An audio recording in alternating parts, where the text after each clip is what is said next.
Hello बच्चों, स्वागत है आप सबका हमारे इस नए लेक्चर में एरिया अंडर द कर्व का। और बेटा आज कैलकुलस का लास्ट जो चैप्टर है वो हम स्टार्ट कर रहे हैं, that is area under the curve. अभी तक इसके अलावा जितने भी और कैलकुलस के चैप्टर्स थे वो सारे हमारे कंप्लीट हो चुके हैं। और ये area under the curve complete करने के बाद हम बच्चों पढ़ेंगे डिटर्मिनेंट्स एंड मैट्रिसेस, फिर हम 3D वेक्टर, प्लेन, ये सब चीजें देखेंगे, फिर प्रोबेबिलिटी देखेंगे और फिर मोर और लेस आपका ये जो पूरा सेक्शन है 12th के मैथ्स का वो कंप्लीट हो जाएगा। इसके अलावा अगर आपको और भी कुछ मुझसे पढ़ना हो, कुछ और आपको डिटेल्स चाहिए हो, तो आप बिल्कुल कमेंट सेक्शन में पूछ सकते हो, मुझसे पढ़ सकते हैं।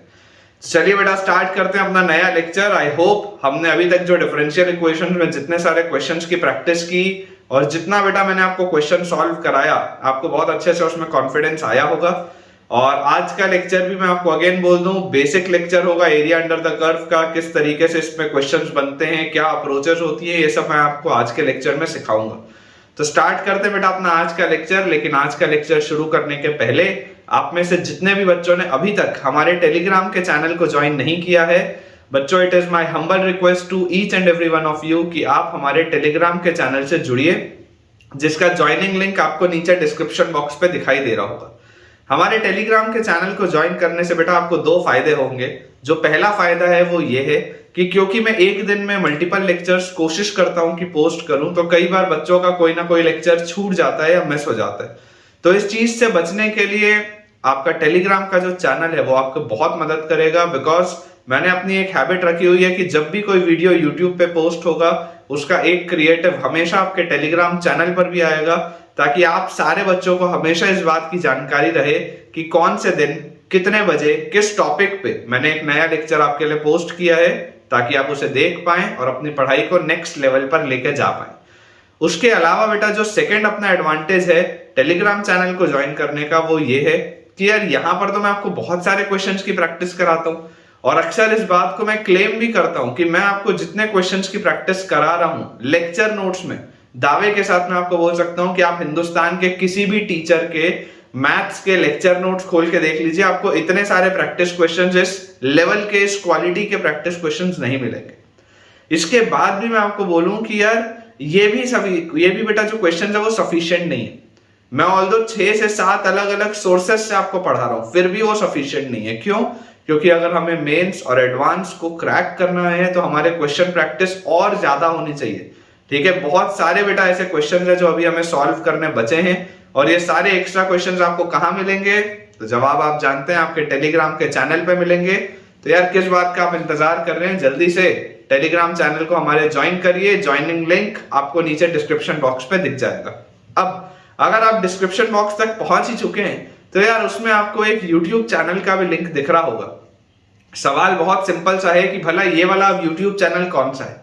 तो बेटा ये मेरा पर्सनल यूट्यूब चैनल है और मेरा ऐसा मानना है कि अभी आप जिस एग्जाम की तैयारी कर रहे हैं, बहुत स्वाभाविक सी बात है कि उसमें आपको डीमोटिवेशन होगा या खुद पर आप सवाल भी उठाएंगे कि यार आप इस काबिल हैं भी या नहीं कि आप इस एग्जाम को क्लियर कर पाए।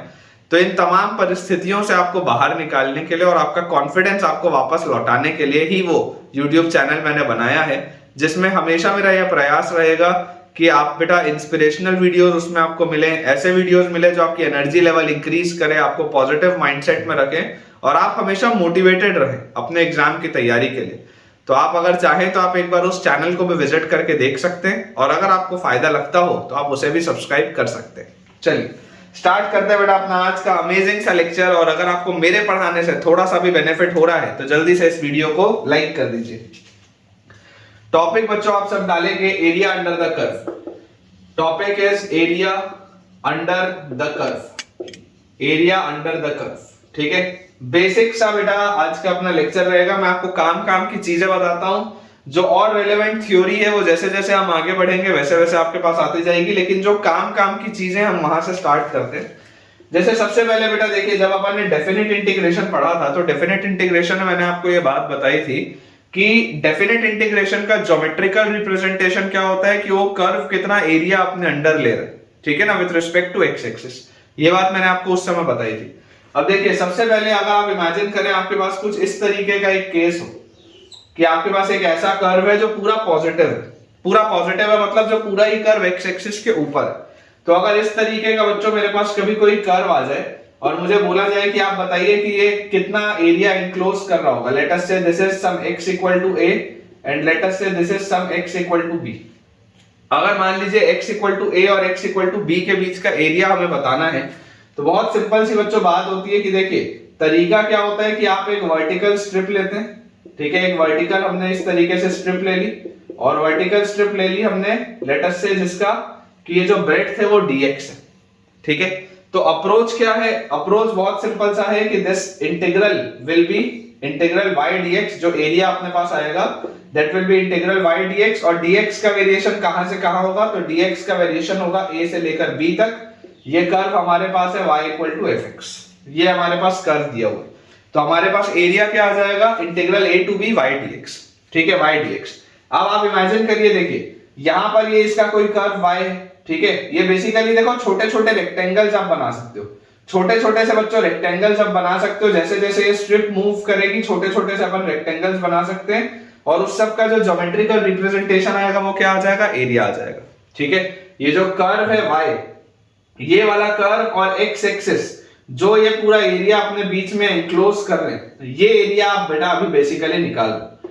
This is the area which we are calculating, ठीक है। तो ये चीज अपने को समझ में आनी चाहिए।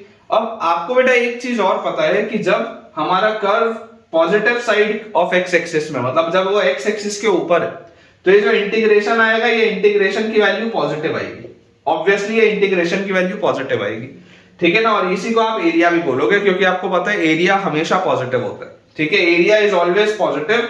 और ये जो इंटीग्रेशन भी आएगा क्योंकि ये कर्व पूरा x एक्सिस के ऊपर है तो इसका इंटीग्रेशन भी पॉजिटिव आएगा।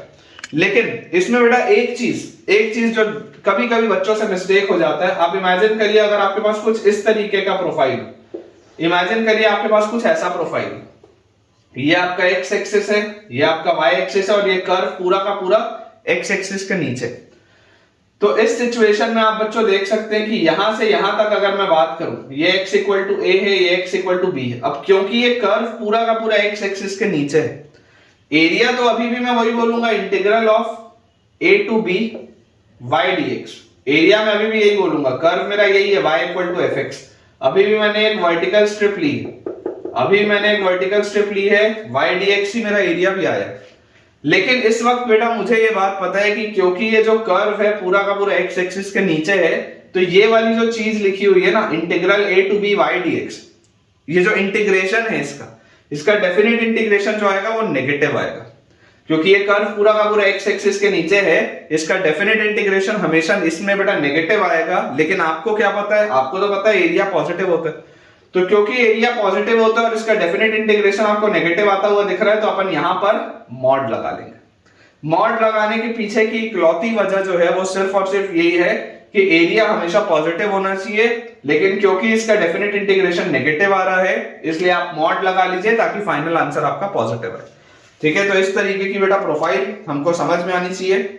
ये वाले में जो ग्राफ था वो ग्राफ पूरा का पूरा आपका x एक्सिस के ऊपर था, तो इसका मतलब उसका इंटीग्रेशन भी पॉजिटिव था और एरिया भी वही होता है। यहां वाले पर क्योंकि इसका ग्राफ x एक्सिस के बेटा नीचे है, तो इसका जो इंटीग्रेशन है, इंटीग्रेशन इसका नेगेटिव आएगा, लेकिन क्योंकि आपका एरिया जो है वो एरिया पॉजिटिव होना चाहिए, इस वजह से हम बेटा ये बोल सकते हैं कि हमको मॉड लगाना पड़ेगा, ठीक है। तो आई होप आपको बच्चों ये चीज बहुत बढ़िया तरीके से समझ में आ गई होगी। और इसी में एक वेरिएशन अपने पास और आ सकता है कि इमेजिन करें अगर मेरे पास कोई ऐसा कर्व, इमेजिन करें मेरे पास अगर कोई एक ऐसा कर्व हो, यहां पर अपन ने लिख लिया x इक्वल टू a, यहां पर अपन ने लिख लिया x इक्वल टू b, ठीक है, x इक्वल टू a और x इक्वल टू b बच्चों अपन ने ये लिख लिया, और ये अपना एरिया है, this is the area, this is the area, ठीक है, x इक्वल टू a और x इक्वल टू b हमने यहां पर लिख लिया।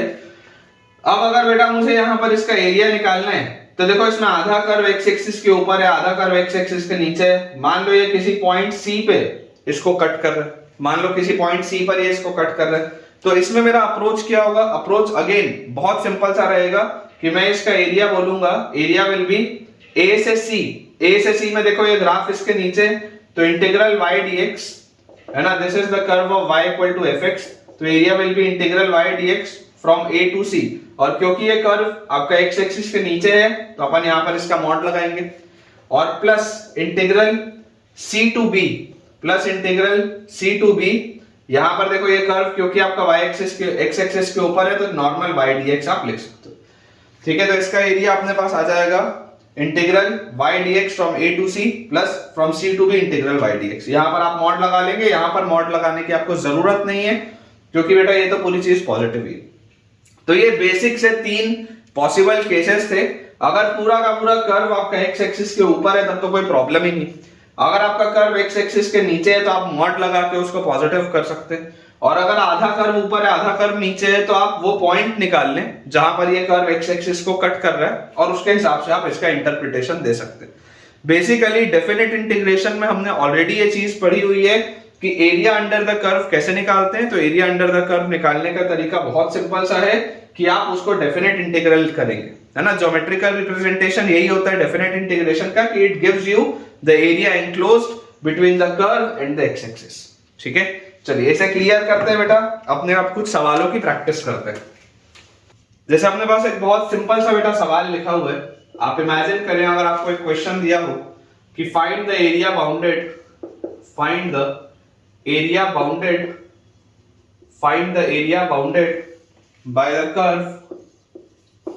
the curve, find the area bounded by the curve y equal to ln x, y equal to ln x, x axis, y equal to ln x, x axis, and the two ordinates, area bounded by the curve y equal to ln x, x axis, and the two ordinates x equal to 1 by e and x equal to e, x equal to 1 by e and x equal to e। ठीक है, ये अपने पास बच्चों सवाल है। अब देखिए आपको इसमें करना क्या करना बेटा, बहुत सिंपल सी बात है कि अगर आपको इसका एरिया बताना है तो सबसे पहले तो आप देखो ln x का ग्राफ कैसा होता है। तो अगर हम इसका बच्चों ग्राफ देखें तो y equal to ln x का ग्राफ आपके पास ये इसका ग्राफ बनता है, this is the graph of y equal to ln x। अब y equal to ln x, x axis and the two ordinates x equal to 1 by e and x equal to e। हम सबको ये वाली बात पता है कि ये इसको कट करता है 1,0 पे, x equal to 1 डालते ही आपको y की वैल्यू 0 मिलेगी। फिर यहां पर आपके पास कहीं पर है x equal to e, यहां पर कहीं पर आपके पास x equal to e है, और यहां पर बच्चों कहीं पर आपके पास है x equal to 1 by e, यहां पर कहीं पर आपके पास है x equal to 1 by e, ये अपने पास दिया हुआ। तो बेसिकली अपने को ये वाला एरिया बताना है, area bounded by the curve x axis and the two ordinates. तो हमको ये वाला एरिया इसमें बताना है। अब हम सब बच्चों इस बात को बहुत आसानी से समझते हैं, है ना, बहुत अच्छे से बच्चों अपन इस बात को समझते हैं कि यार ये जो आपके पास कर्व है, ये कर्व का हिस्सा एक्स एक्सिस के नीचे है तो इसका डेफिनेट इंटीग्रेशन नेगेटिव आएगा। ये वाला जो कर्व का हिस्सा है वो एक्स एक्सिस के ऊपर है तो इसका जो डेफिनेट इंटीग्रेशन आएगा वो पॉजिटिव आएगा। तो एरिया जो एनक्लोज्ड होगा, एरिया एनक्लोज्ड हमारे पास क्या आएगा, area enclosed will be integral, देखो y dx आप लिखते हो, y dx जब आप लिखते हो तब आप एक वर्टिकल स्ट्रिप लेते हो, है ना। y dx जब आप लिखते हैं तो मैंने आपको बताया आप एक वर्टिकल स्ट्रिप लिख के आगे बढ़ते हैं। तो यहां पर अगर मान लो मैं एक वर्टिकल स्ट्रिप इस तरीके से मानूं, एक वर्टिकल बच्चों अगर मैं स्ट्रिप इस तरीके से अज्यूम यहां पर करूं तो ये जो dx का मूवमेंट है y dx अगर मैं लिखूंगा तो y तो क्या है ln x है, तो ln x dx, और ये dx का मूवमेंट कहां से कहां तक है 1 by e से लेकर 1 तक, ये dx का मूवमेंट है 1 by e से लेकर 1 तक, और इसका अपन लेंगे मॉड, इसका अपन लेंगे मॉड। ठीक है, और उसके बाद जैसे ही आप आगे बढ़ोगे, क्योंकि ये नीचे था इसके इसलिए अपन ने मॉड लगाया, और जैसे ही आप आगे बढ़ोगे तो अगेन आप एक वर्टिकल स्ट्रिप लोगे। ठीक है, इस वर्टिकल स्ट्रिप का मूवमेंट कहां से कहां होगा तो 1 से लेकर e तक होगा। तो integral ln x dx from 1 to e, integral ln x dx from 1 to e, ये 1 से लेकर e तक इसका अपने पास मूवमेंट आ गया। अब जैसी बेटा ये चीज हमने यहां पर लिख ली, ठीक है क्या, जैसी बच्चों ये वाली चीज हमने यहां पर लिख ली, अब आप समझिए इस बात को कि देखिए ln x का इंटीग्रेशन क्या होता है। आपको बेटा ये बात याद होनी चाहिए, मैं आपको फिर बोल रहा हूं, अगर आपको ये बेसिक्स याद नहीं है तो आपका काम नहीं चलेगा। ln x का इंटीग्रेशन होता है x ln x minus x, ln x का इंटीग्रेशन होता है x ln x minus x। अगर किसी को याद ना हो तो आप इसको देखो वेरीफाई भी कर सकते हो, आप इसको डिफरेंशिएट करो, प्रोडक्ट रूल लगेगा, x कांस्टेंट ln x का 1 by x minus plus ln x constant x का डिफरेंशिएशन 1 और माइनस x का डिफरेंशिएशन 1, तो ये x और x, ये 1 और -1 ये कैंसिल आउट हो गया और सिर्फ ln x आपके पास बच गया। तो ln x का इंटीग्रेशन क्या है हमको याद होना चाहिए, बहुत इंपॉर्टेंट रिजल्ट है। ln x का इंटीग्रेशन होता है x ln x minus x। तो यहाँ पर अपने पास आ जाएगा x ln x minus x, और हमने यहाँ पर लिमिट्स रखनी है 1/e से लेकर 1 तक, इस पूरे का हमको करना है मॉड, और उसके बाद फिर ln x का इंटीग्रेशन होता है x ln x minus x, और इसको बेटा हमने इंटीग्रेट करना है 1 से लेकर e तक। जैसे आप यहाँ पर 1 डालोगे तो मॉड के अंदर अपने पास देखो क्या लिखा है, 1 लिखते ही आ जाएगा 1 ln 1 खत्म -1, और उसके बाद माइनस 1/e आप जैसे ही रखोगे तो 1/e ln 1/e इज -1 और माइनस 1/e, ये अपने पास आ गया पूरा का पूरा, ठीक है। और विथ यहां पर मॉड क्लोज और प्लस इस ब्रैकेट के अंदर जैसे आप e रखोगे तो e ln e1 minus e, और माइनस 1 रखोगे तो 1 ln 1 खत्म, और फिर -1। ये अपने पास चीज आ गई पूरी की पूरी, ठीक है क्या, देख लो आप ये वाली चीज अपने पास आ गई। तो यार यहां से मेरे पास क्या आ जा रहा है, यहां से बच्चों मेरे पास यहां से आ जाएगा मॉड ऑफ -1, फिर माइनस माइनस प्लस हो जाएगा तो प्लस 1/e, ठीक है ना, माइनस माइनस ये प्लस हो जाएगा तो प्लस 1/e, और उसके बाद फिर एक और प्लस 1/e, तो आप इसको डायरेक्टली प्लस 2/e भी लिख सकते हो। देखो ये अंदर -1/e minus 1/e minus 2/e है, तो this will B plus 2/e mod, और यहां से अपने पास ये अपने पास देखो क्या आ जाएगा, this will B e minus e खत्म हो गया, और माइनस ऑफ माइनस प्लस तो +1। अब बच्चों यहां से आप ध्यान से देखो, ये जो 2/e है, ये 2/e पूरा का पूरा 1 से छोटा है और -1 है ना, तो ये बेटा पूरी की पूरी चीज नेगेटिव आ रही है, मॉड लगा हुआ है, तो मॉड से ये कैसे निकलेगा, 1 माइनस 2/e बन के निकलेगा ये चीज, और +1 है, तो final answer will B 2 minus 2/e, this will be the final answer, ठीक है क्या, सिंपल सा है बेटा इसका answer, final answer will B 2 minus 2/e।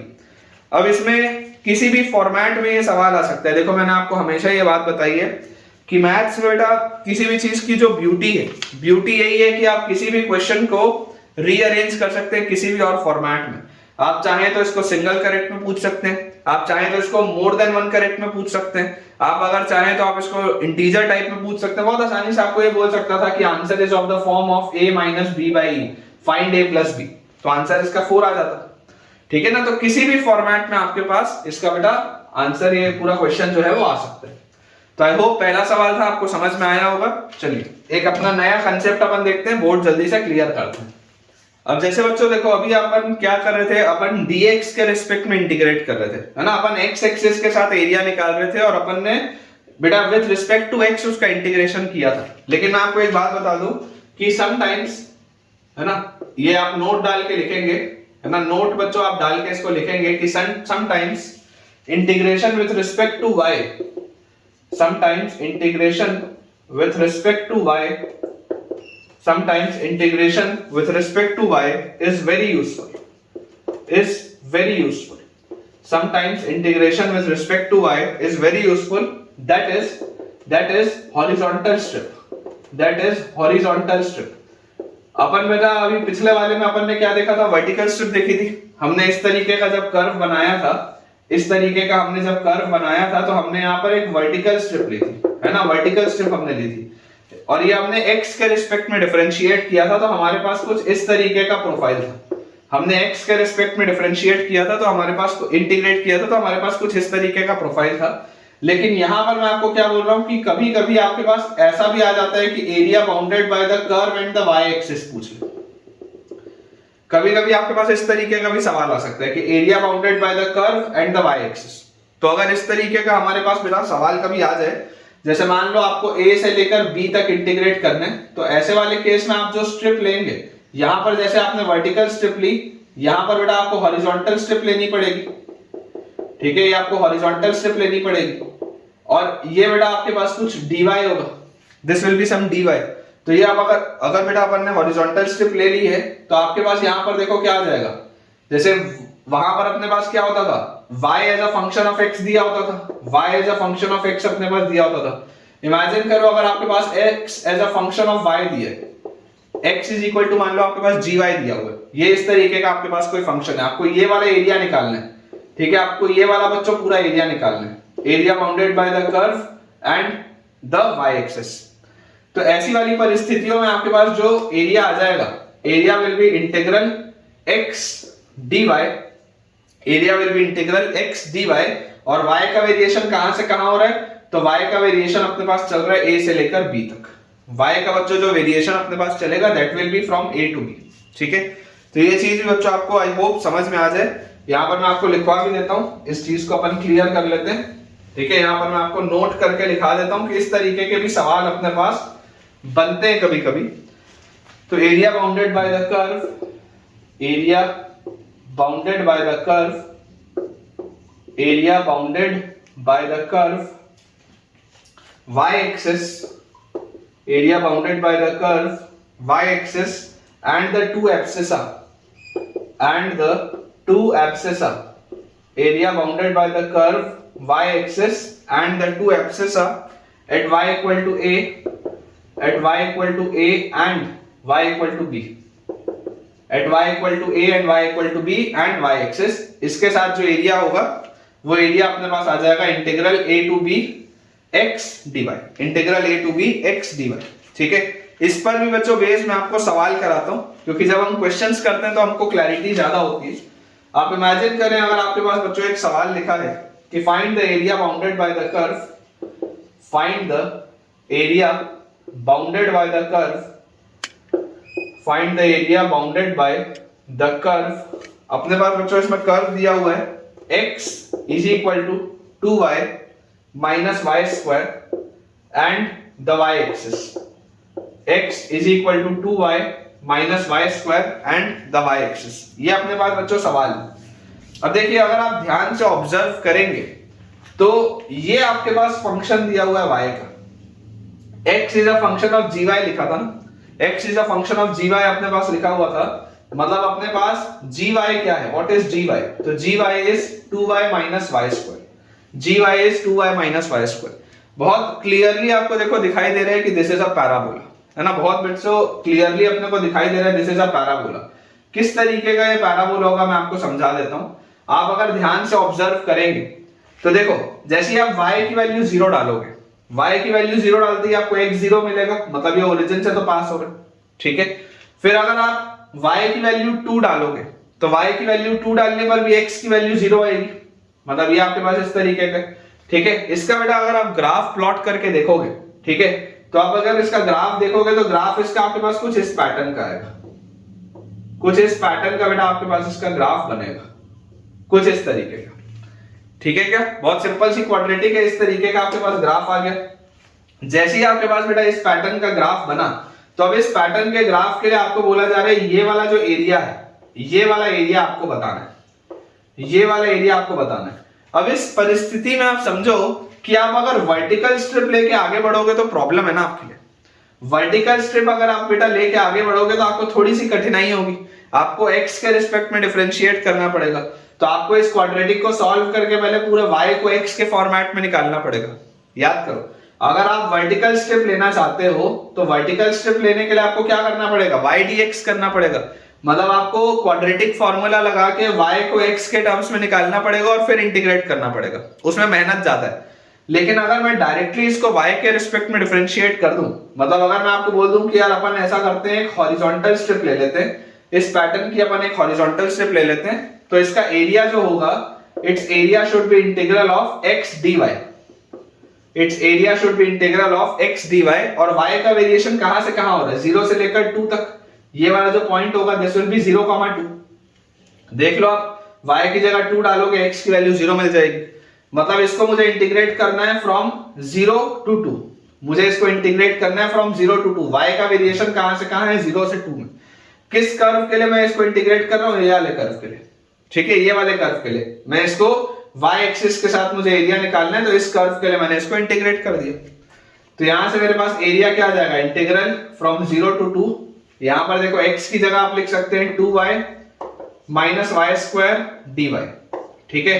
तो यहां से अपने पास देखो आ जाएगा 2y का y square by 2, तो this will B y square, और y square का y cube by 3 from 0 to 2। तो यहां से अपने पास जैसे अपन 2 रखेंगे तो 4 minus 2 cube is 8 by 3, और 0 रखेंगे तो खत्म। तो यहां से आ जाएगा 4 से 12 minus 8 is 4 by 3। ये अपना आंसर आएगा। Answer will B 4/3। ठीक है, चेक कर लो बेटा, आप सबको ये समझ में आना चाहिए, बहुत आसान सा सवाल था। 4/3 अपना आंसर आएगा। चलिए इसे क्लियर करते हैं, अगले सवाल की तरफ आगे बढ़ते हैं। नेक्स्ट बेटा अपने पास इसमें क्वेश्चन लिखा हुआ है, for b is greater than a is greater than 1, find the area enclosed find the area enclosed find the area enclosed by the curves find the area enclosed by the curves y equal to ln x, area enclosed by the curves y equal to ln x, y axis y equal to ln x, y axis and the straight lines SL मतलब straight line है बेटा, and the straight lines y equal to ln a, y equal to ln a and y equal to ln b, and the straight lines y equal to ln a and y equal to ln b। ये अपने पास बच्चों सवाल दिए। ठीक है, for b is greater than a is greater than 1, find the area enclosed by the curves y equal to ln x and y axis। तो देखिए इसका फिगर किस तरीके का आपको बनेगा, अगर आप ध्यान से बेटा ऑब्जर्व करें तो इसका फिगर आपके पास बनेगा इस पैटर्न का। This is the curve of y equal to ln x। अब b और a दोनों ही 1 से बड़ा है, तो ln a और ln b जो लाइंस होंगी है ना, y equal to ln a आपके पास यहां पर कहीं पर इस तरीके की लाइन आएगी, y equal to ln b इस तरीके की कुछ लाइन होगी है ना, this is ln a, this is ln b, b a से बड़ा है तो ऑब्वियसली वो लाइन ऊपर होगी। Enclosed by the curves y equal to ln x, y axis and ये पूरी चीज, मतलब हमको ये वाला एरिया बताना है। ठीक है क्या, ध्यान से बच्चों आप देखेंगे ये वाला एरिया जो है, ये वाला जो एरिया है, this area we need to calculate कि ये जो कर्व है इस कर्व का y एक्सिस के साथ और इन दोनों लाइंस के बीच में क्या एरिया है। अब बहुत ऑब्वियस सी बात है कि अगर मैं वर्टिकल स्ट्रिप लेके आगे बढ़ूंगा तो मुझे कठिनाई होगी, बहुत ऑब्वियस सी बात है। तो क्या मैं हॉरिजॉन्टल स्ट्रिप लेके आगे बढ़ सकता हूं क्या? तो बात तो बिल्कुल सही है, आप हॉरिजॉन्टल स्ट्रिप लेके आगे बढ़ सकते हो है ना। यहां पर इस हॉरिजॉन्टल स्ट्रिप को लेने के लिए आपको x as a function of y चाहिए। इस हॉरिजॉन्टल स्ट्रिप को लेने के लिए आपको x as a function of y चाहिए, तब जाके कहीं आप एरिया इसका बोलोगे इंटीग्रल x dy, तब जाके बच्चों आप इसका एरिया बोलोगे इंटीग्रल x dy।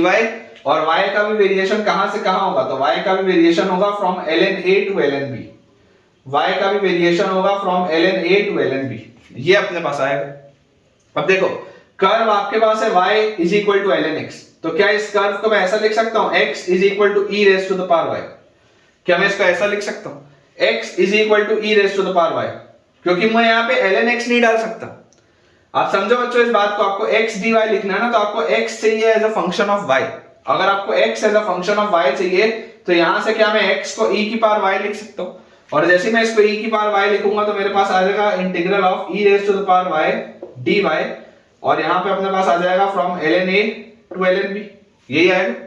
e की पावर y का बेटा इंटीग्रेशन क्या होता है, e की पावर y का इंटीग्रेशन होता है e की पावर y फ्रॉम ln a to ln b, तो यहां पे अपने पास आ जाएगा e raise to the power ln b minus e raise to the power ln a, तो यहां से अपने पास आ जाएगा final answer will be b minus a। Final answer बच्चों अपने पास जो आएगा that will be b minus a। बहुत आसान सा सवाल, छोटे छोटे सवाल मैं आपको हर चैप्टर में बोलता हूं, छोटे छोटे सवाल अगर हम पहले करेंगे तो हमारा कॉन्फिडेंस इंक्रीज होगा, और जिस वक्त तक बच्चों हमारा कॉन्फिडेंस इंक्रीज नहीं होगा तब तक चैप्टर बनाने में मजा ही नहीं आएगा। ठीक है, तो ये सारे सवाल बच्चों आपके कॉन्फिडेंस को एक लेवल और ऊपर करने के लिए। अब बच्चों अपन थोड़ा सा बेटर टॉपिक देखते हैं। अपने पास next topic is area enclosed between two curves. Area enclosed between two curves, इसमें से सवाल बनते हैं। Area enclosed between two curves, इसमें से क्वेश्चन आते हैं। ठीक है, वेरी इंपॉर्टेंट टॉपिक, इसमें से सवाल बनते हैं। बेसिक अब आपको क्लियर है कि हम एरिया निकालते कैसे। इसमें होता क्या है बेटा, जैसे आप इमेजिन करें अगर आपके पास एक कर्व कुछ इस तरीके का है, एक कर्व आपके पास कुछ इस तरीके का है, तो हमारे को बोला जाएगा कि यार ये दोनों कर्व्स के बीच का जो एरिया है, ये जो दोनों कर्व्स के बीच का एरिया, आपको ये एरिया बताना है, आपको ये वाला एरिया बताना है, दोनों कर्व्स के बीच का एरिया। तो मैं आपको क्या बोलता हूं, इमेजिन करिए ये वाला जो कर्व है this is y equal to fx, और ये वाला जो कर्व है इमेजिन करिए this is y equal to इसको आप ऐसा करो, इसको आप ले लो y equal to gx and this curve is y equal to fx। ठीक है, ये अपने पास दिया हुआ है। तो क्लियरली आपको देखो दिखाई दे रहा है कि अगर मैं यहां से इन दो पॉइंट्स के बीच की बात करूं, अगर मैं इसे बोल दूं कि this is some point A and this is some point B, तो देखो आप अगर ऐसा इसको बोलते हैं कि area will be integral fx dx from a to b, तो fx dx from a to b क्या होता है, ये वाला पूरा एरिया होता है। fx dx from a to b ये वाला पूरा एरिया होता है, ऊपर वाले कर्व से लेकर नीचे तक fx dx from a to b। और इसमें से अगर मैं माइनस कर देता integral a to b gx dx, मतलब अगर बच्चों ये नीचे वाले कर्व का एरिया, अगर मैं इतना सा हिस्सा बस माइनस कर देता, ये नीचे वाले कर्व का एरिया, ये ऊपर वाले में से ये पूरा एरिया में से अगर मैं नीचे वाला थोड़ा सा एरिया, ये ऊपर वाले कर्व के इस पूरे एरिया में से अगर ये नीचे वाले का थोड़ा सा एरिया, इतना सा अगर मैं सिर्फ माइनस कर देता, तो ये जो बचा हुआ हिस्सा है, जो शेडेड हिस्सा है, वो निकल के आ जाता अपने पास। तो इसको आप डायरेक्टली देखो कैसे बोल सकते हो, this can directly be written as area is equal to integral a to b fx minus gx, fx minus gx into dx।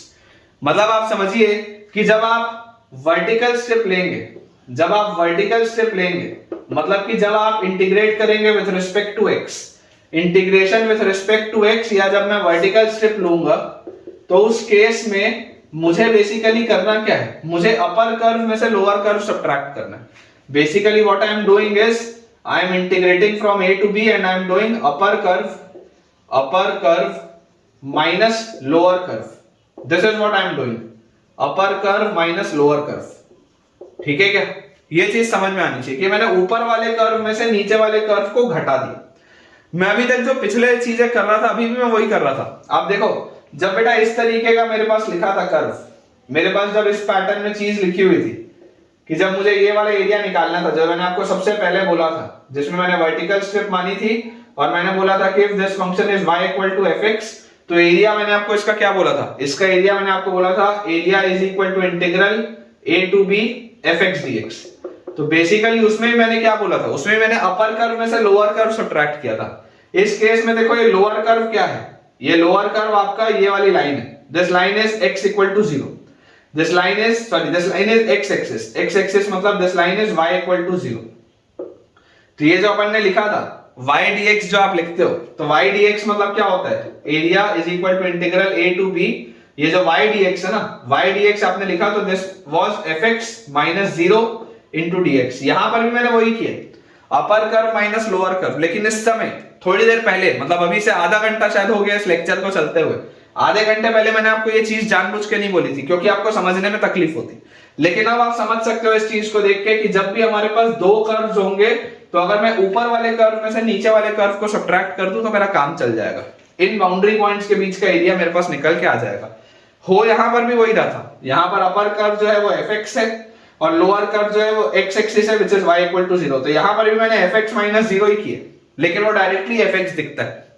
तो सेम पैटर्न से बेटा अब आपको आई होप चीज समझ में आ रही होगी। ठीक है, इस पर देखो मैं आपको एक सवाल कराता हूं, मजा आएगा।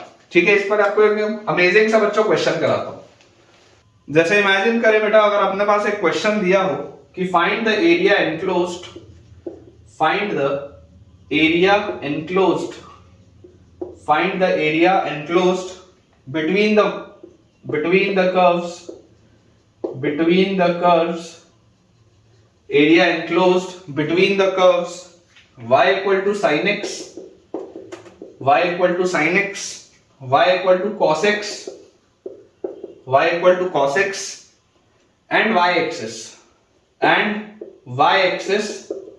in the first quadrant and y equal to and y axis in the first quadrant। ठीक है, ये अपने पास सवाल है। अब देखिए, सबसे पहले तो आपको कर्व बनाना जरूरी है। बिना कर्व बनाए आप डायरेक्टली ऐसे सवाल को अप्रोच नहीं कर सकते। ठीक है ना, इसलिए बेटा हमेशा मैं आपको बोलता हूं, जब से हम कैलकुलस पढ़ रहे हैं, मैं तो आपको तब से बोल रहा हूं कि अगर ग्राफ बनाना आपके लिए पॉसिबल हो तो आप ग्राफ बना के देखिए। इवन मैंने क्लास 11th में भी कंटिन्यूअसली कोऑर्डिनेट ज्योमेट्री चल रही थी, तो उसमें ही मैंने बोला कि जब आप पॉइंट, स्ट्रेट लाइन और सर्कल का सवाल बना रहे हैं and if it is possible to draw its graph, तो आपको जरूर उसका ग्राफ बना के देखना चाहिए। ठीक है ना, अगर आप ग्राफ बनाएंगे तो आपको क्लैरिटी ज्यादा होगी, अंडरस्टैंडिंग अच्छे से होगी। तो यहां पर देखिए आपको बोला जा रहा है area enclose between the curves y equal to sin x, y equal to cos x and y axis in the first quadrant. इसका मतलब क्या है? इसका मतलब बच्चों बहुत सिंपल सा है कि अगर ये मेरे पास मेरा कार्टेशियन प्लेन है, थोड़ा इसको अपन गलत कर दिए, इसको थोड़ा और बेटर बना सकते हैं। इसको आप इस तरीके से देखिए, ये अगर अपने पास इस तरीके से दिया हुआ है, ठीक है, ये आपका x एक्सिस है और ये आपके पास बच्चों दिया हुआ है आपका y एक्सिस। अब यहां पर मुझे बोला जा रहा है कि मैं sin x का ग्राफ देखूं, तो ये 0 से लेकर पाई तक, 0 से लेकर पाई तक ये इसका इस पैटर्न में चलता है ग्राफ sin x का।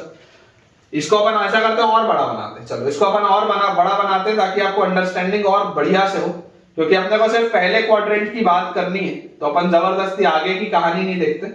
अपन इसको ऐसा बनाते हैं 0 से लेकर पाई तक, 0 से लेकर पाई तक ये अपना पहले क्वाड्रेंट में साइन का ग्राफ ऐसा चलेगा।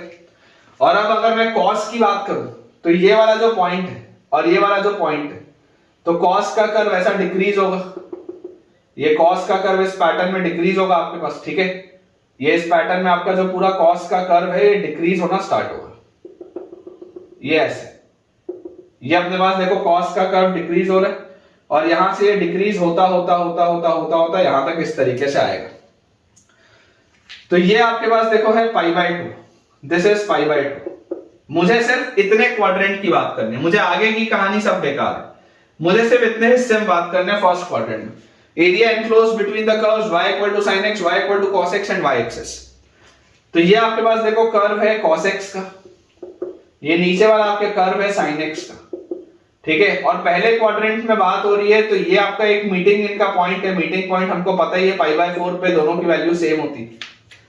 अब y एक्सिस के साथ अगर आपको एरिया निकालना है, y एक्सिस के साथ, ये ऊपर cos x है नीचे sin x है, मतलब आपको ये वाला एरिया निकालना है। This is the area that we need to calculate, सिर्फ इतना, क्योंकि यहां पर तो कोई एरिया आएगा ही नहीं y एक्सिस के साथ। y एक्सिस के साथ तो एरिया सिर्फ इतना सा आएगा, इतना सा हिस्सा आएगा, ये तो बेकार हो गया पूरा। तो अगर मुझे एरिया निकालना है तो एरिया क्या होगा? Area will be integral of, मैंने आपको क्या बोला, जब भी आप वर्टिकल स्ट्रिप लेंगे, इमेजिन करें अगर आप वर्टिकल स्ट्रिप लेंगे मतलब आप उसको इंटीग्रेट करेंगे with respect to x। Vertical strip अगर आप लेंगे तो आप उसको इंटीग्रेट करेंगे विद रिस्पेक्ट टू x, ठीक है ना, क्योंकि ये वर्टिकल स्ट्रिप ऐसे ऐसे ऐसे ऐसे ऐसे ऐसे घूमेगी। तो अगर ऐसे ऐसे घूम रही है मतलब कि क्या हो रहा है, वर्टिकल स्ट्रिप में आप इसको इंटीग्रेट कर रहे हैं विद रिस्पेक्ट टू x। बहुत सीधी सी बात। तो upper curve minus lower curve, ऊपर वाला कर्व कौन सा है? ऊपर वाला कर्व है cos x, नीचे वाला कर्व कौन सा है? नीचे वाला कर्व है sin x, और इंटीग्रेट अपन ने कर दिया with respect to x। Upper curve minus lower curve, upper curve मेरे को cos x मिल रहा है, तो cos x अगर बेटा मुझे मिल रहा है तो देखो, अगर मैं सिर्फ cos x dx बोलता तो cos x dx मतलब ये वाला पूरा कर्व होता, ये पूरा एरिया, cos x dx मतलब ये वाला पूरा एरिया आता, और sin x dx मतलब ये नीचे वाला एरिया आता। तो अगर मैं ये ऊपर वाले पूरे एरिया में से ये नीचे वाला एरिया माइनस करूंगा, ये ऊपर वाले से पूरे एरिया में से बेटा अगर मैं ये नीचे वाला हिस्सा हटा दूंगा तो ये जो शेडेड हिस्सा है वो निकल के आ जाएगा। बहुत सीधी सी बात है। तो ये लिखा हुआ है, और x का वेरिएशन कहां से कहां है? x का वेरिएशन कहां से कहां है? तो x घूम रहा है 0 से लेकर π/4 तक, केवल इतने हिस्से में x घूम रहा है, तो लिमिट्स आ जाएंगी फ्रॉम 0 टू π/4, एकदम इजी, ठीक है।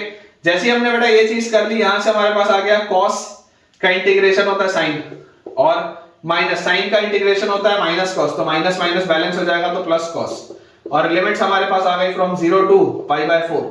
खट से बेटा π/4 रखेंगे sin π/4, 1/√2 cos π/4, 1/√2 माइनस 0 रखेंगे, खत्म, 0 रखेंगे तो cos 0 होता है 1, तो यहां से आ जाएगा 1/√2 और 1/√2, 2/√2, 2/√2 होता है √2, तो आंसर विल बी √2 - 1।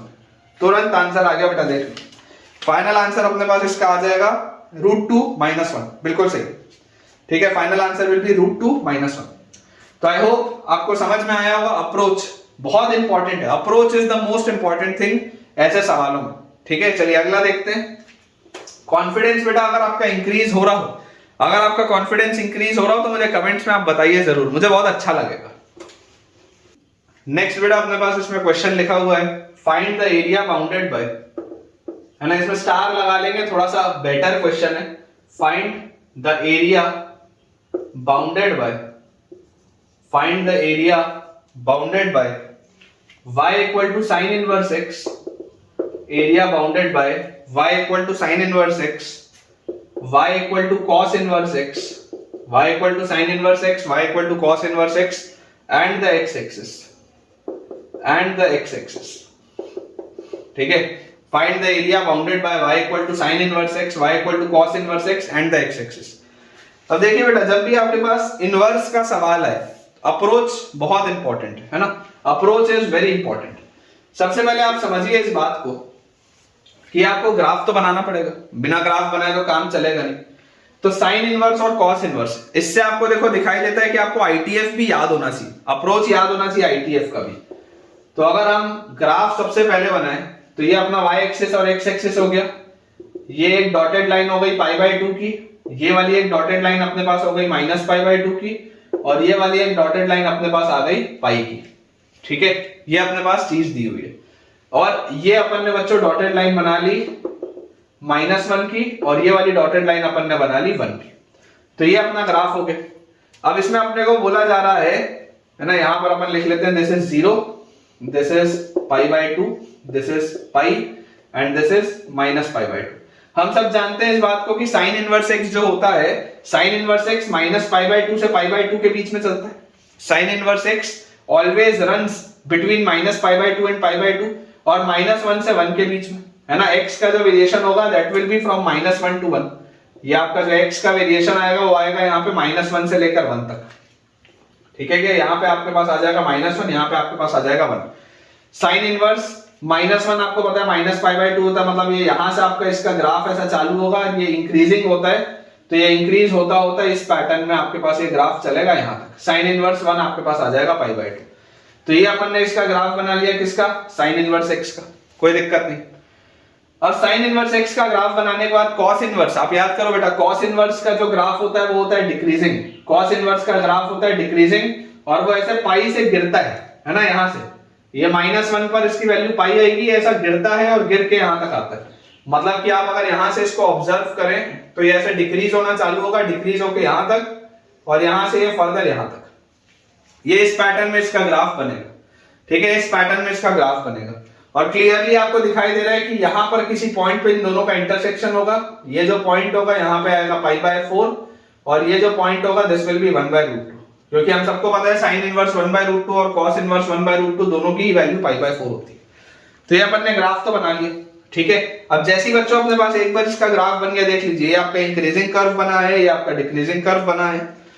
जैसे ही हमारे पास इसका ग्राफ बन गया तो बोला जा रहा है area bounded by the curve this and x axis. x axis के साथ एरिया निकालना है, y के साथ नहीं निकालना, x के साथ। तो अगर आपको x के साथ एरिया निकालना है, मतलब ये वाला एरिया, ये वाला जो एरिया है ये अपने को निकालना है। अब अगर बच्चों ये वाला एरिया अपने को निकालना है, तो अब यहां पर आप जरा सोच के देखो, पहले आप अपना दिमाग लगाओ अच्छे से कि मेथड 1 तो क्या है। मेथड 1 ये है कि यार मैं इसमें सिंपल सी एक बात बोल दूं कि देखो यहां से यहां तक अगर मैं बोलूं 0 से लेकर 1/√2 तक, तो 0 से लेकर 1/√2 तक मेरे पास कौन सी वाली ब्रांच चल रही है, तो 0 से लेकर 1/√2 तक मेरे पास ये साइन इनवर्स वाली ब्रांच चल रही है। तो आप इसको बोल सकते हो कि इसका एरिया जो होगा, एरिया विल बी इंटीग्रल 0 से लेकर 1/√2 तक, है ना, क्योंकि x एक्सिस ही है, तो 0 से लेकर 1/√2 तक sin inverse x dx। x के रिस्पेक्ट में आपने इसको किया, तभी आपने वर्टिकल स्ट्रिप ली। अगर आप वर्टिकल स्ट्रिप लेते तो ऐसा आपके पास आता। और फिर इसमें आप ऐड क्या करते, इसमें आप ऐड करते 1/√2 से लेकर 1 तक, 1/√2 से लेकर 1 तक आपके पास देखो कौन सी ब्रांच चल रही है, तो ये ब्रांच चल रही है आपके पास cos इनवर्स की, तो ये आपके पास आ जाता है cos इनवर्स x dx। ये एक मेथड है, ये एक मेथड है, दिस इज योर मेथड 1। लेकिन मैं बोलूंगा कि this is not a good method. मतलब साइन इनवर्स और cos इनवर्स को इंटीग्रेट करने में मजा नहीं आएगा, समझ पा रहे हो आप, क्योंकि इसको इंटीग्रेशन के लिए आपको बाय पार्ट्स आई पार्ट्स लगाना पड़ेगा, बहुत मेहनत लगेगी, मजा नहीं आएगा। तो मैं ऑल्टरनेटिव बता रहा हूं, आप चाहो तो घर पे इससे करके देख लेना, लेकिन मैं आपको ऑल्टरनेटिव और स्मार्ट तरीका बता रहा हूं कि स्मार्टली हम इसको कैसे कर सकते हैं। मैं आपको बोलता हूं कि आप इस केस में बच्चों हॉरिजॉन्टल स्ट्रिप लो, आप वर्टिकल स्ट्रिप ना लेके आप ले लो हॉरिजॉन्टल स्ट्रिप। आप अगर हॉरिजॉन्टल स्ट्रिप लोगे तो उससे आपको क्या फायदा होगा मैं आपको दिखाता हूं। आप इस पूरे को देखो, मैं तो बोर्ड घुमा नहीं सकता, आप अपनी नोटबुक को ऐसे टिल्ट करो, आप अपनी नोटबुक को ऐसे टिल्ट करो, और फिर आप इस ग्राफ को देखो इस एंगल से। तो अगर आप अपनी नोटबुक को टिल्ट करके बेटा इस एंगल से अपने ग्राफ को देखोगे, तो देखो ये वाला हिस्सा आपको ऊपर दिख रहा है, ये अपर कर्व होगा, ये वाला, ये अपर कर्व होगा और ये लोअर कर्व होगा। तो अगर मैं अपर कर्व माइनस लोअर कर्व करूं और अगर मैं आपको बोल दूं कि अपन ऐसी एक स्ट्रिप ले लेते हैं, ये हॉरिजॉन्टल स्ट्रिप, इस तरीके की अपन एक हॉरिजॉन्टल स्ट्रिप ले लेते हैं और उस हॉरिजॉन्टल स्ट्रिप का अपन मूवमेंट करा लेंगे 0 से π/4, तो सोचो मजा आ जाएगा क्या। ये अपर कर्व है, ये लोअर कर्व है, अगर मैं अपर कर्व माइनस लोअर कर्व करूं तो मजा आ जाएगा यार हॉरिजॉन्टल स्ट्रिप में, एकदम मजा आ जाएगा। इतना बस मूवमेंट अपने को कराना पड़ेगा, ये हॉरिजॉन्टल स्ट्रिप सिर्फ इतने में मूव करेगी, बहुत मजा आएगा, जल्दी से आंसर आएगा। तो अल्टरनेटिवली मैं आपको क्या बोल रहा हूं, देखो जब अपन हॉरिजॉन्टल स्ट्रिप लेते हैं तो अपन डिफरेंट इसको इंटीग्रेट करते हैं किसके रिस्पेक्ट में, विद रिस्पेक्ट टू y। तो आप याद करो हम इसको बोलते थे इंटीग्रेशन ऑफ x dy। कहां से कहां तक इसका देखो मूवमेंट होगा, इसका मूवमेंट होगा 0 से लेकर π/4 तक, y का मूवमेंट 0 से π/4 होगा, सिर्फ इतने में ही करना है, तो फ्रॉम 0 टू π/4 ऐसे ही होता था। अब आप सोच के बेटा जरा देखो कि अगर मैं इसको बोलता हूं कि मुझे इंटीग्रेट करना है 0 से π/4 में, ये मेरा कंसेप्ट होता था, ये मेरा कंसेप्ट होता था, तो इसमें ये अपर कर्व क्या है, आपको x लिखना है ना, आपको x as a function of y लिखना है। अभी देखो y as a function of x लिखा हुआ है, अभी y as a function of x लिखा हुआ है। अगर मुझे इसको x as a function of y लिखना हो तो क्या मैं इसको x is equal to sin y लिख सकता हूं क्या? अगर मुझको यहाँ पर x as a function of y लिखना हो तो क्या मैं x is equal to cos y लिख सकता हूं क्या? सोच के देखो, यहाँ पर ये y as a function of x दिया है, यहाँ पे y as a function of x दिया है, इसको मैं x as a function of y बना सकता हूँ, बहुत आसानी से बन सकता है। तो अब देखो आपको अगर x as a function of y चाहिए, क्योंकि आपने x dy करना है, तो आपको x को लिखना है y के फंक्शन में। तो ये अपर कर्व क्या है, ये जो cos इनवर्स वाला था, ये जो बेटा आपके पास cos इनवर्स वाला था, जब उसको आप x as a function of y करोगे तो अपर कर्व क्या मिलेगा, upper curve will be cos y, upper curve will be cos y। और लोअर कर्व क्या मिलेगा, lower curve will be sin y, क्योंकि ये sin इनवर्स x वाली बेटा ब्रांच थी, तो sin इनवर्स x वाली ब्रांच में आपके पास लोअर कर्व क्या आ जाएगा, x as a function of y में sin y। तो upper curve minus lower curve dy, और हॉरिजॉन्टल स्ट्रिप है तो उसका इंटीग्रेशन कहां से कहां चल रहा है, 0 से लेकर π/4 तक। ये सॉल्व करना बहुत आसान है, लेकिन ये सोचना मुश्किल है। ये सोचना आसान है लेकिन इसको सॉल्व करना मुश्किल है। चॉइस आपका है, आपको जैसे करना हो कर सकते हो। मैंने आपको अप्रोच बता दिया और ये सेम अप्रोच मैं आपको अभी 2-3 सवालों में और कराऊंगा ताकि आपको ये अप्रोच अच्छे से क्लियर हो जाए। मेरे हिसाब से this is very important, this is very important. आपको ये चीज कैसी लगी मुझे कमेंट में आप बताइएगा, इससे आंसर बहुत जल्दी आता है ना। कॉस का इंटीग्रेशन होता है साइन, और साइन का इंटीग्रेशन होता है माइनस कॉस, माइनस साइन है तो प्लस कॉस, और फ्रॉम 0 टू π/4 देखो सेम आंसर आएगा जैसे पिछले वाले में था।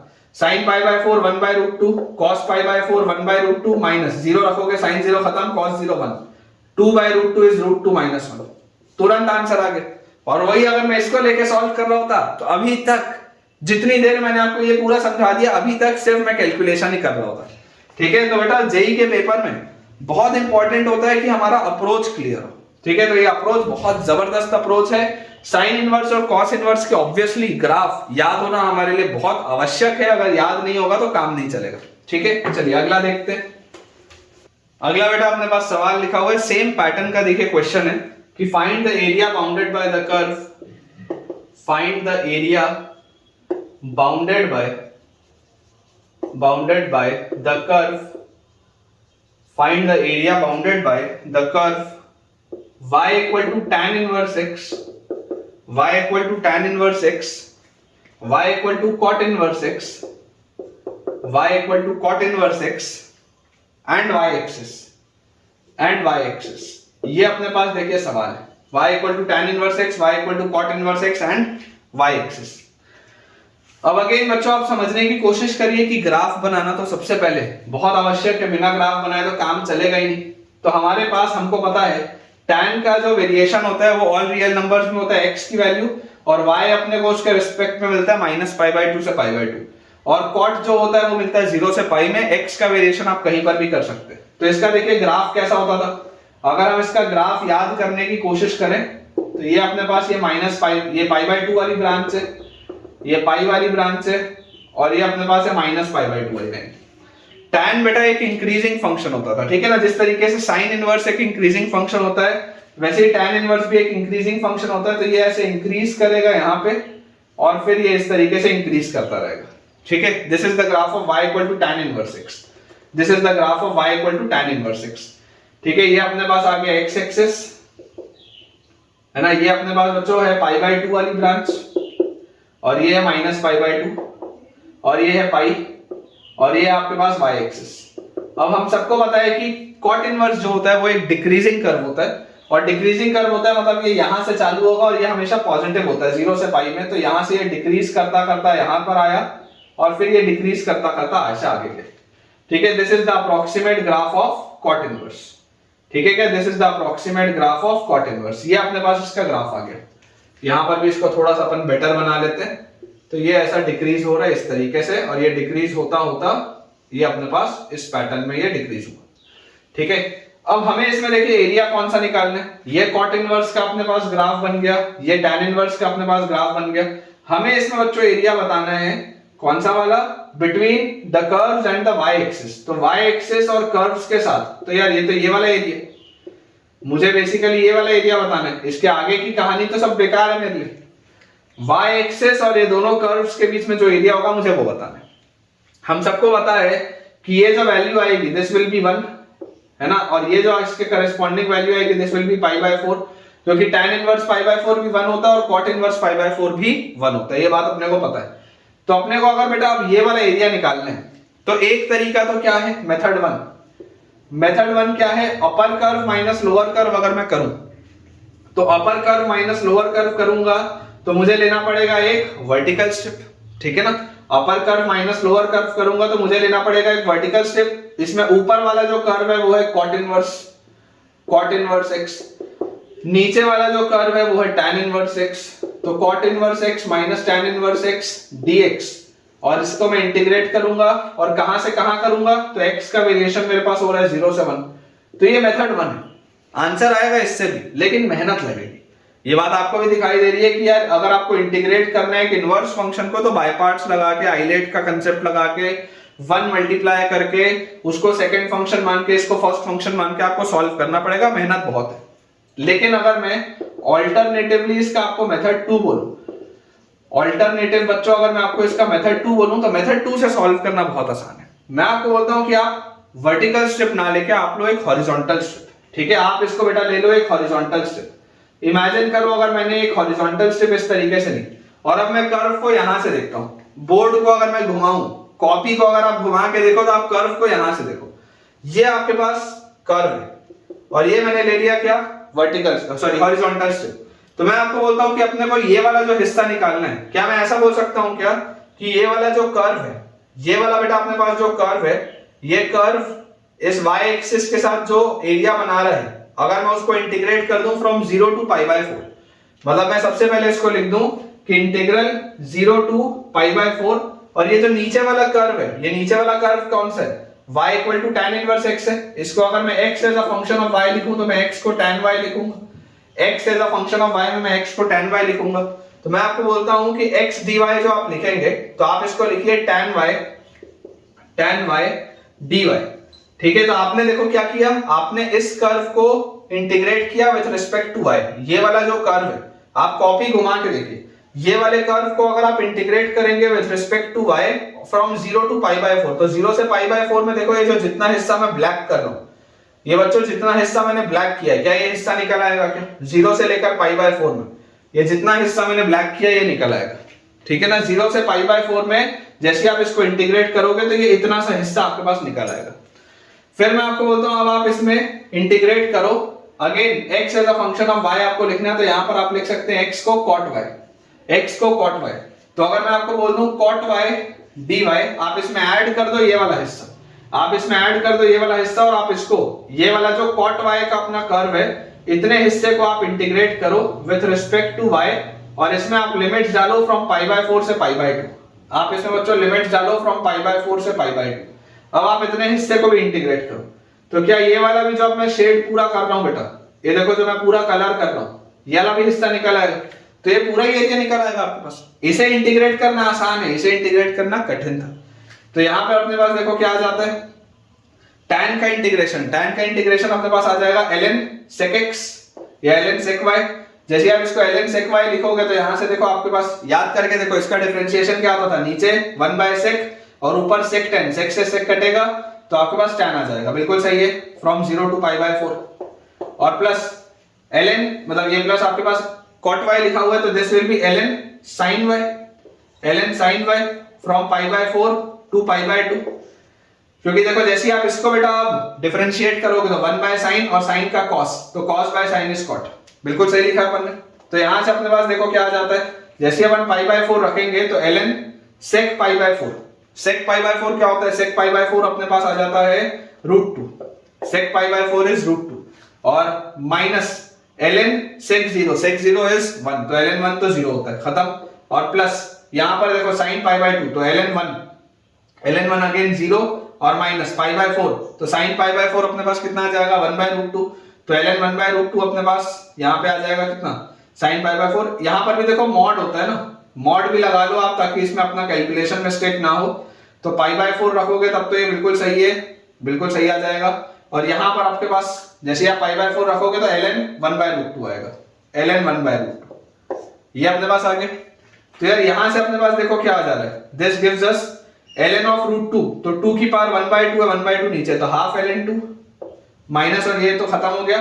और यहां पर आपके पास इसको आप लिख सकते हो √2 की पावर -1 माइनस नीचे आ जाएगा तो प्लस ln √2, और प्लस ln √2 मतलब आपके पास ये आ जाएगा प्लस हाफ ln 2, ठीक है। तो फाइनल आंसर विल बी अपने पास ln 2, फाइनल आंसर बच्चों अपने पास इसका आ जाएगा ln 2, बिल्कुल सही, बिल्कुल बेटा अपन ने करेक्ट सॉल्व किया है। tan y dy को आपने इंटीग्रेट कर दिया 0 से पाई बाय 4 तक, और cot y dy को आपने इंटीग्रेट कर दिया from pi by 4 to pi by 2, ठीक है। रेदर देन टेकिंग अपन वर्टिकल स्टेप, हमने ले लिया यहाँ पे हॉरिजॉन्टल स्टेप। हॉरिजॉन्टल स्टेप जैसे लेंगे तो x as a function of y बनाएंगे, जिसको इंटीग्रेट करना बहुत आसान है। हमेशा हमें इनवर्स को इंटीग्रेट करने से बचना है क्योंकि इसमें मेहनत बहुत ज्यादा लगती है, ठीक है। तो final answer will be ln 2। चलिए नेक्स्ट क्वेश्चन देखते हैं बेटा। नेक्स्ट बेटा अपने पास इसमें क्वेश्चन लिखा हुआ है, find the area, find the area, find the area bounded by the curve, bounded by the curve, find the area bounded by the curve y equal to sec inverse x, y equal to sec inverse x, y equal to cosec inverse x, y equal to cosec inverse x, and the line x minus 1 is equal to 0, and the line x minus 1 equal to 0। देखिए बेटा ये काफी अच्छा question है, ठीक है। मैं star लगा देता हूँ, इसमें मिस्टेक्स होने के चांसेस बहुत हाई रहते हैं, और वैसे भी सेक इनवर्स और कोसेक इनवर्स का बच्चों को ग्राफ याद नहीं होता। तो देखो मैं आपको ग्राफ बनाने का बहुत सरल सा टेक्निक बताता हूँ। सबसे पहले तो आप अपना कार्टेशियन प्लेन बनाइए, और ये बात आपको पता ही है कि सेक इनवर्स हो या कोसेक इनवर्स हो, चलना तो वही है -π/2 से π/2, 0 से पाई, इसी में चलना है, ठीक है। और ये अपन ने बेटा लाइन बना ली -1 वाली, और ये अपन ने लाइन बना ली +1 वाली, ठीक है।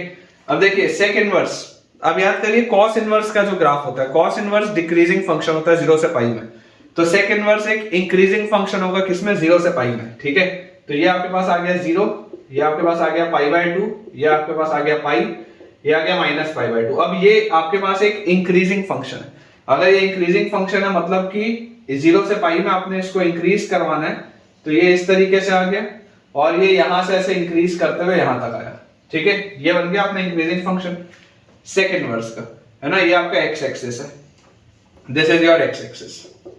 अब अगर हम बात करें कोसेक इनवर्स की, तो कोसेक इनवर्स बेटा एक डिक्रीजिंग फंक्शन है, क्यों, क्योंकि साइन इनवर्स इंक्रीजिंग था, तो साइन इनवर्स अगर इंक्रीजिंग था तो कोसेक इनवर्स एक डिक्रीजिंग फंक्शन है, किस इंटरवल में, -π/2 से π/2 में। तो अगर हम -π/2 से π/2 में देखें बच्चों तो ये डिक्रीजिंग फंक्शन होना चाहिए, तो ये यहां से कहीं से ऐसे डिक्रीज होगा, ठीक है। और यहां पर भी बेटा ये डिक्रीज आपको होना चाहिए, तो ये इस तरीके से ऐसा डिक्रीज होगा। ये इसका देखो ग्राफ आपके पास बना दिया मैंने। यहां की जो पूरी कहानी है वो हमारे कोई काम की नहीं है, हमको बोला जा रहा है sec inverse x, cosec inverse x and the line x -1 equal to 0। तो बेसिकली ये लाइन क्या हो गई, x इक्वल टू 1 वाली लाइन हो गई।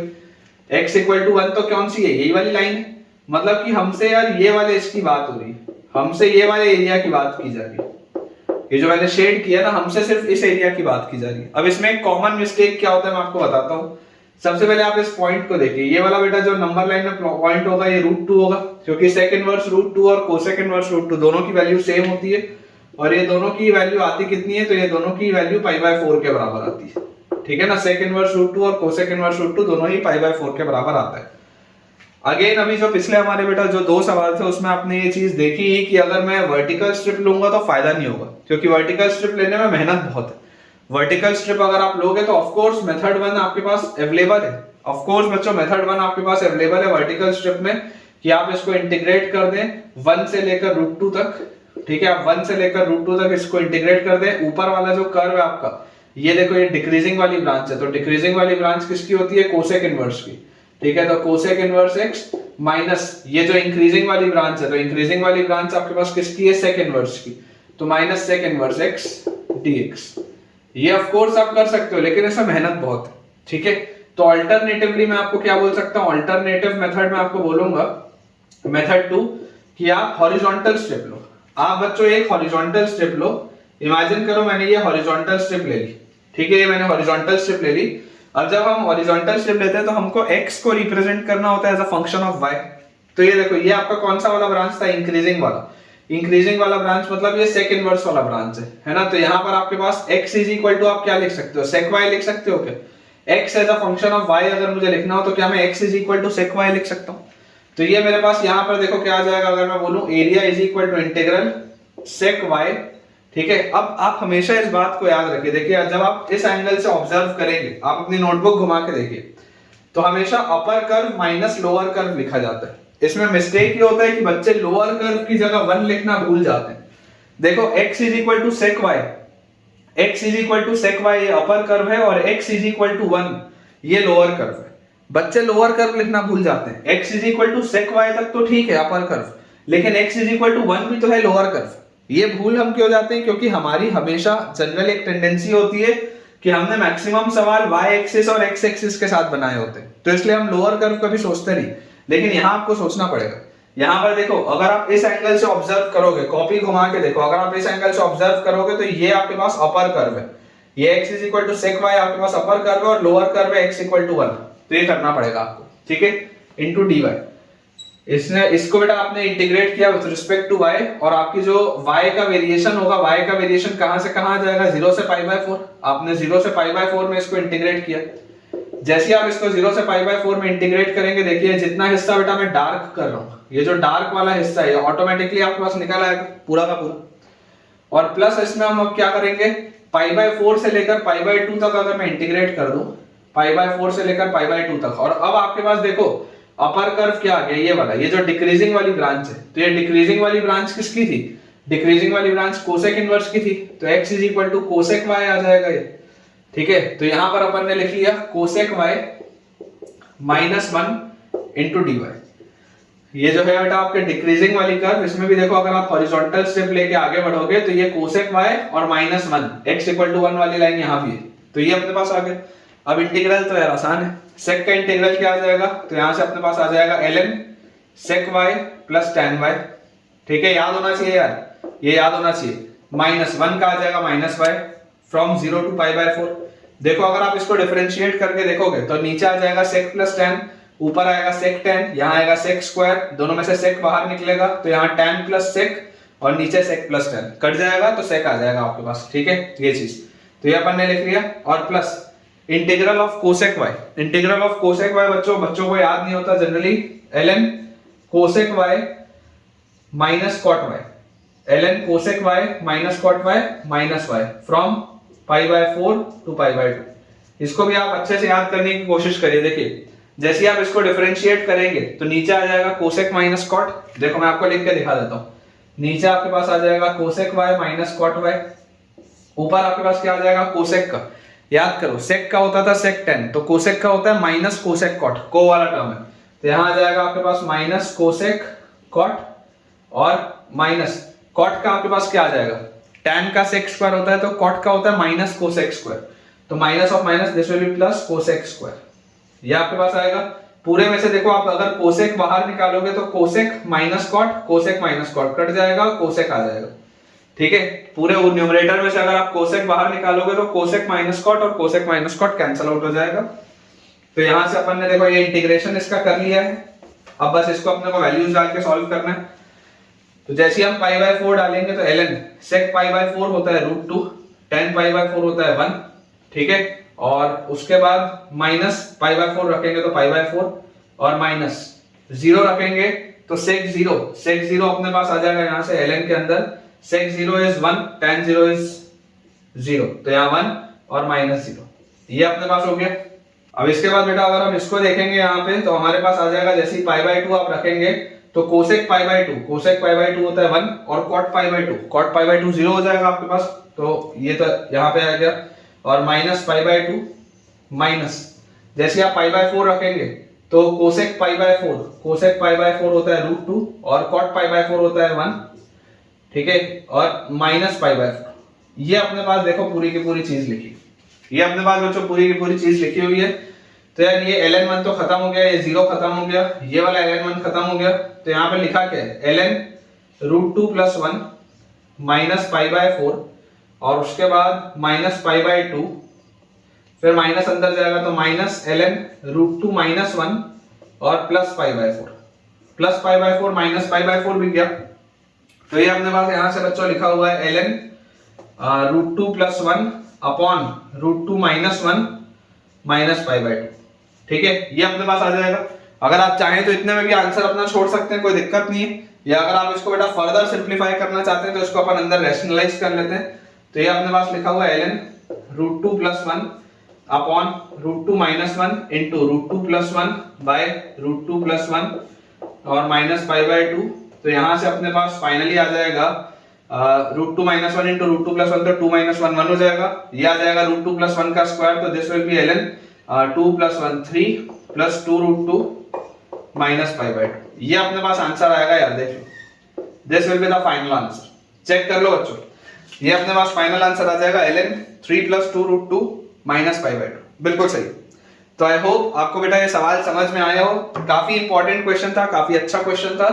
और इसमें देखो फंसने वाली जगह कौन कौन सी मैं आपको बता देता हूँ। एक ये चीज है जिसमें कॉमन मिस्टेक होता है, बच्चे लोअर कर्व लगाना भूल जाते हैं और बच्चों को ये इंटीग्रेशन याद नहीं होता, यही बस दो चीजें जो फंसती, उसके अलावा इसमें फंसने वाला कुछ नहीं। और एक ऑब्वियसली अगर आपको ग्राफ याद नहीं होगा तब तो आप सवाल स्टार्ट भी नहीं कर पाओगे, तो मतलब नेचुरल सी बात है कि यार ग्राफ तो याद होने चाहिए। इनवर्स के अगर आपको ग्राफ याद नहीं है तो फिर तो सवाल आगे बढ़ ही नहीं पाएगा। चलिए अगला देखते हैं बेटा।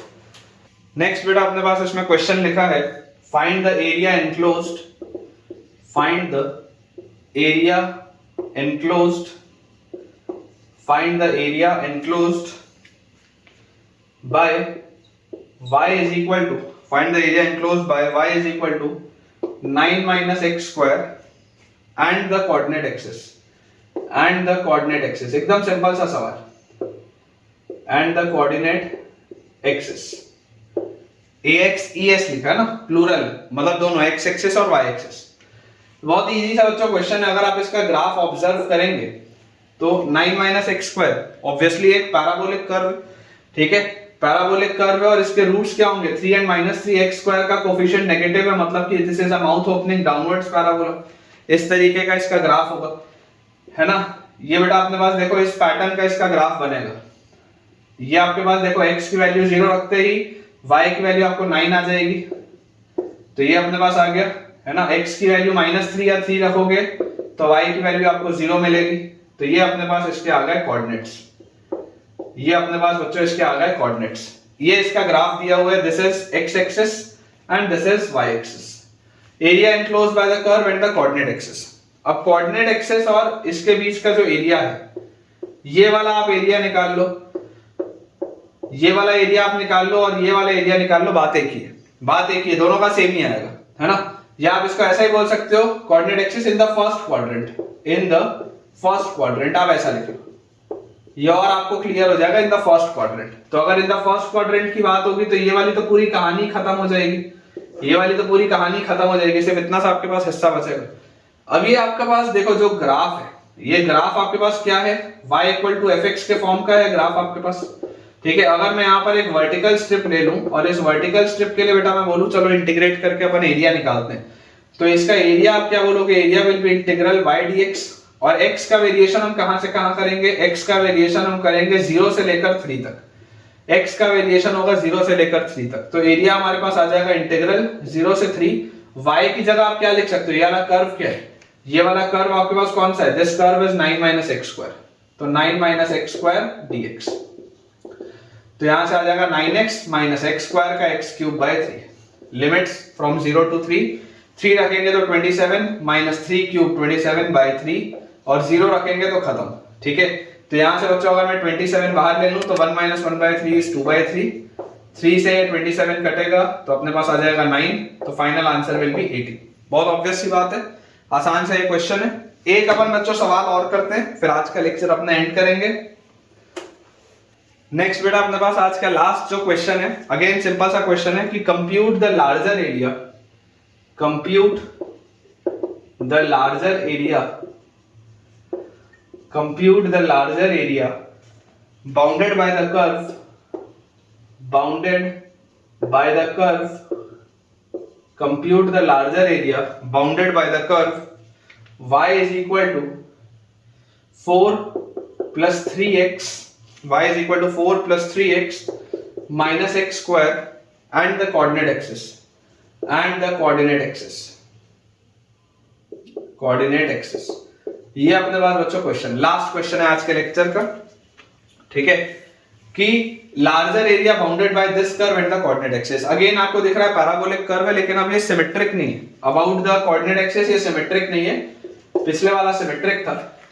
तो अगर आप इसको बेटा ध्यान से ऑब्जर्व करेंगे तो यार यहां से देखो, आप इसको क्या लिख सकते हो, माइनस अगर आप कॉमन लोगे तो अंदर आपके पास लिखा हुआ है x square minus 3x minus 4, या इसको मैं लिख सकता हूं x square minus 4x plus x minus 4, या इसमें से बच्चों अगर हम x कॉमन ले तो x कॉमन लेते ही हमारे पास अंदर बचेगा x माइनस 4, प्लस 1 कॉमन ले तो x माइनस 4।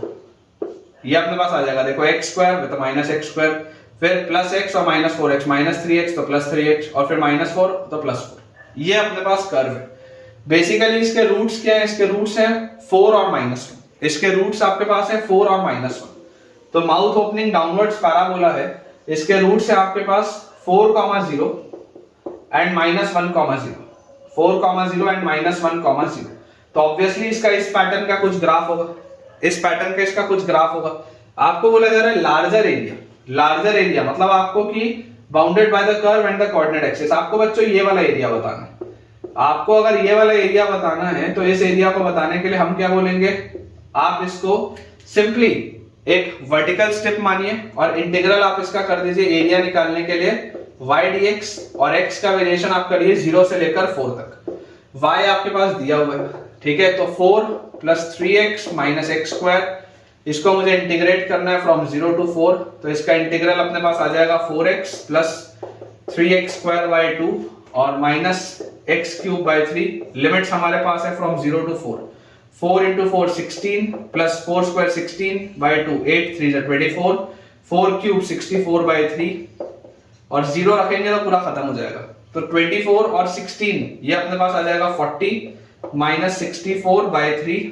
तो बेटा ये आ जाएगा 40 into 3, 40 into 3 इज 120, 120 में से 60 जाएगा तो 60 बचेगा, 4 और जाएगा तो 56 by 3। This is the answer. 56 by 3 अपने पास आएगा बेटा, चेक कर लेते हैं। तो बिल्कुल सही, बिल्कुल करेक्ट अपन ने सॉल्व किया है।